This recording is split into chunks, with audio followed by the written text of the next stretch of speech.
Hello student, we are providing Centennial online classes as we are working from home. Today I will discuss class 11th chemistry chapter 3 classification of elements and periodicity in properties, and in this video I will discuss here the solubility of alkali metals compound like carbonate, sulfate and hydroxide, and also I will discuss the basic character of hydroxides of alkali metals. So let us start. तो आप देखो, सबसे पहले हम इसका discuss कर रहे हैं सॉल्युबिलिटी ऑफ कार्बोनेट का। Solubility of carbonate, solubility of carbonate of alkali metal. तो solubility of carbonate of alkali metals हम क्या पाते हैं, कहता है कि solubility of alkali metals carbonate जो होता है और बाइकार्बोनेट क्या होगा, इंक्रीजेज डाउन द ग्रुप। क्या होगा, कहता है कि solubility of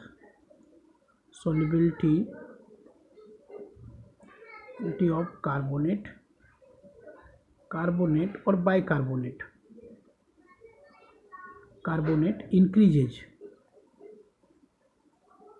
increases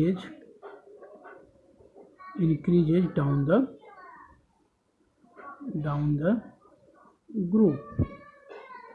down the group में क्या होता है, इंक्रीज करता है। लिथियम से सीजियम तक यदि आप जाओगे तो आप क्या पाओगे, उसका इंक्रीज करेगा यहाँ पर। तो देखें यदि हम इसमें, जैसे आप लिथियम कार्बोनेट आप ले लो, lithium carbonate CaCO3 Li2 CaCO3 का क्या होगा, लेस होगा then the Na2CO3 then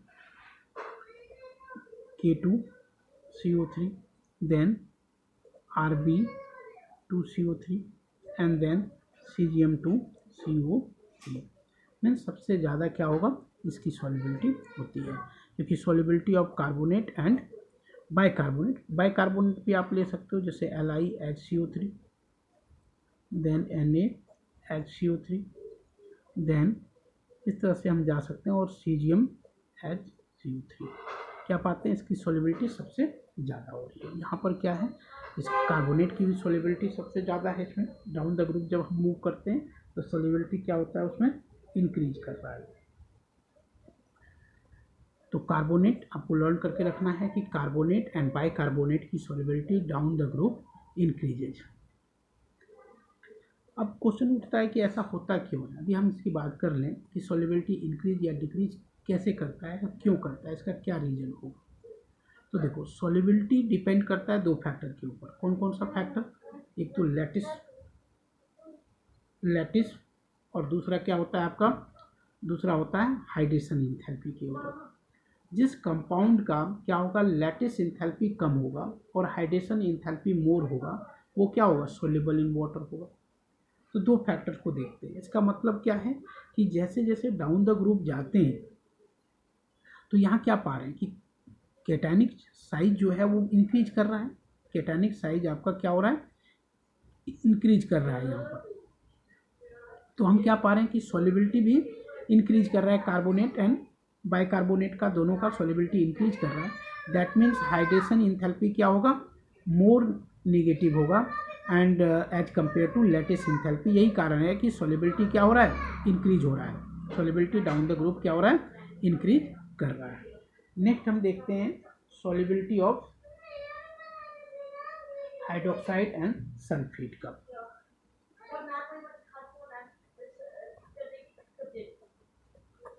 solubility of hydroxide and sulfates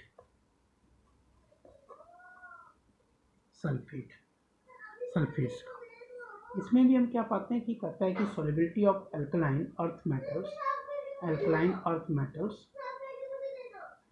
क्या होगा, इसमें आपका इंक्रीज करेगा, डाउन द ग्रुप इंक्रीजेज, आपको इंक्रीज करेगा। यदि हम हाइड्रोक्साइड को देखें तो क्या पाएंगे, हाइड्रोक्साइड एंड सल्फेट का इंक्रीज करता है, solubility increases down the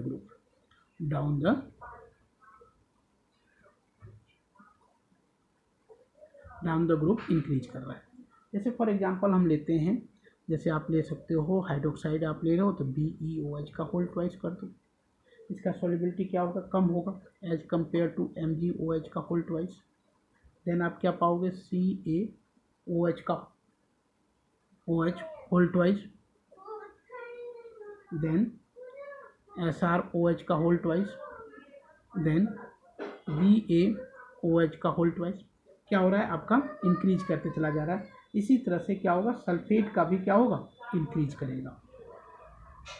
means down the group यदि हम बढ़ते हैं तो सॉल्युबिलिटी इसका इंक्रीज करते चला जाता है, किसका, हाइड्रोक्साइड का भी और सल्फेट का भी। नेक्स्ट यदि हम देखें इसका सल्फेट का, तो क्या निकल के आएगा, BeSO4, इसका क्या होगा, लेस होगा, then MgSO4, then CaSO4, then SrSO4, then BaSO4, like this. क्या हो रहा है कि जैसे जैसे आप डाउन द ग्रुप मूव कर रहे हो बेरिलियम से अब बोरोन तक, तो आप क्या पा रहे हो, बेरिलियम से बेरियम तक, तो आप क्या पा रहे हो, इसका सॉल्युबिलिटी इंक्रीज कर रहा है। अब नेक्स्ट हम देखते हैं इसका बेसिक कैरेक्टर हाइड्रोक्साइड का, बेसिक कैरेक्टर ऑफ हाइड्रोक्साइड।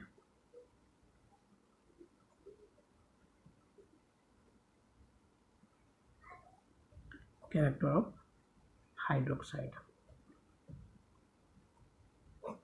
अब क्या पाते हैं कि बेसिक कैरेक्टर करता है क्या, कि जब डाउन द ग्रुप हम जाएंगे, डाउन द ग्रुप जैसे जैसे हम मूव करते हैं तो बेसिक कैरेक्टर क्या होता है, हाइड्रोक्साइड का इंक्रीज करता है। तो डाउन द ग्रुप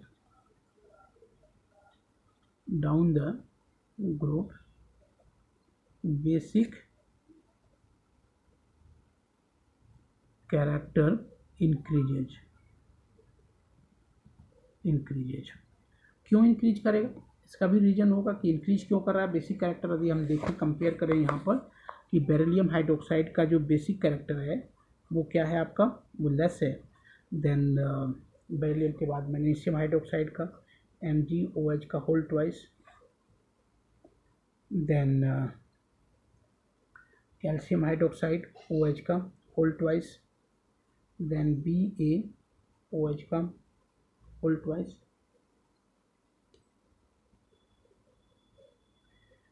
तो इस तरह से हम क्या पा रहे हैं कि आपका जैसे जैसे हम हाइड्रोक्साइड में बढ़ रहे हैं तो बेसिक कैरेक्टर आपका इंक्रीज करते चला जा रहा है, बेसिक कैरेक्टर इंक्रीजेज।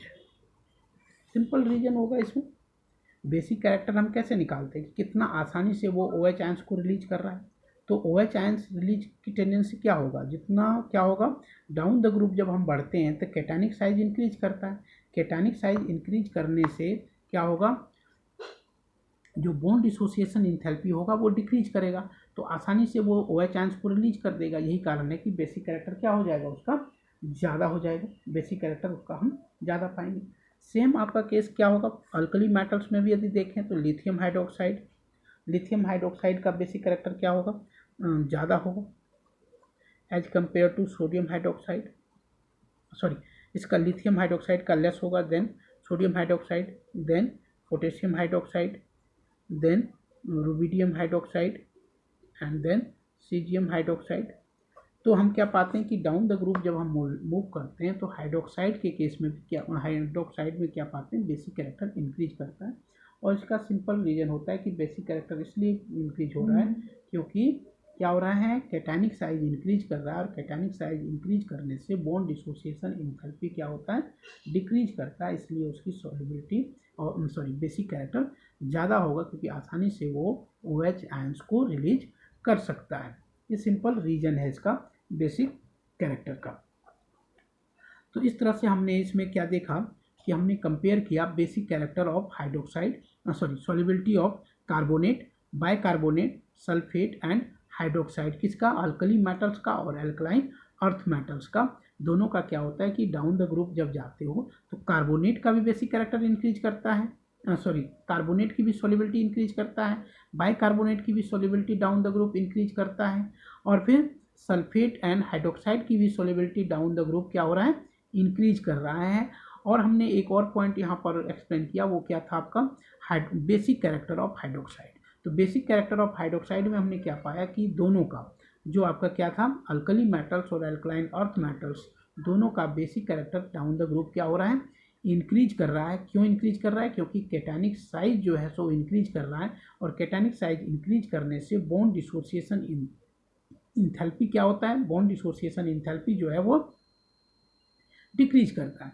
और यदि बॉन्ड डिसोसिएशन इंथैल्पी डिक्रीज करेगा तो वो आसानी से OH आयंस को रिलीज कर देगा। यही कारण है कि आपका अल्कली मेटल्स और अल्कलाइन अर्थ मेटल्स दोनों का जो हाइड्रोक्साइड है उसका basic character down the group move करने पर क्या होता है, इंक्रीज करता है। Okay, thank you.